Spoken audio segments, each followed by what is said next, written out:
Welcome to Bloodbath and Beyond. Today we review The Slayers. 2 men, 2 weeks to live, too many vampires.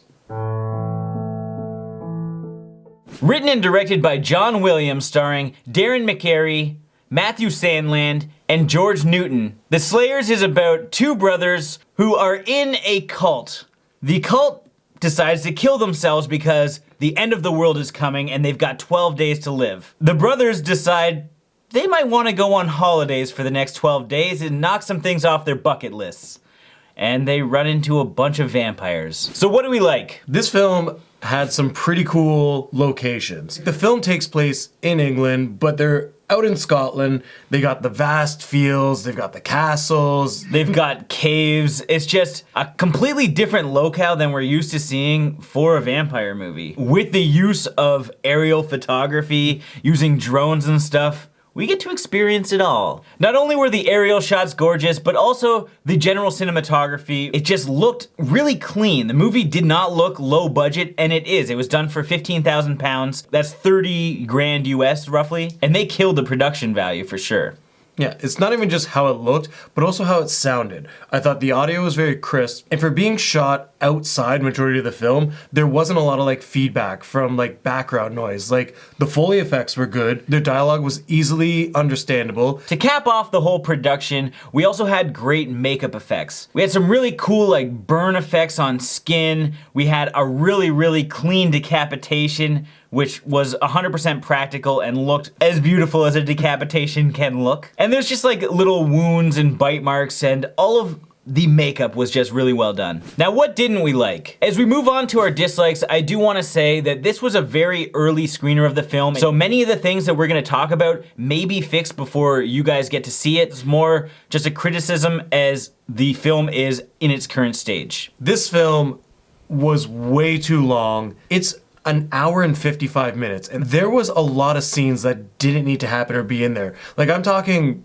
4 to 8-minute scenes. The way that the movie plays out, because these brothers are on a road trip doing things on their bucket list, it would be easy to cut out full segments without interrupting the flow of the film. And many of these scenes didn't have any jokes, or funny ones at least, and there were no callbacks to these scenes, so they could be stripped right out and you wouldn't miss a beat. You see the trailer, you see this film, and you're thinking, oh my god, this is gonna be a hilarious buddy duo vampire slayer movie.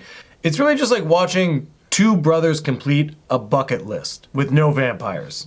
For most of the movie, yes. And normally this wouldn't be that big of a deal, but the brothers aren't that likable. At the beginning, they're hilarious. You really understand who these characters are, and then they just become like complete buffoons, and they have no concept of reality. It's not that the acting was bad, but the characters were just really awkward. And I know they're supposed to be awkward, but they were too awkward to be likable. There was no growth. Even in like the final act, when they're actually facing vampires, they're still themselves from like the beginning of the film. There are a lot of uninteresting characters that appear throughout their journey. In the movie, there's probably about 6 characters that I despise. Like, I just don't want to see them on screen at all.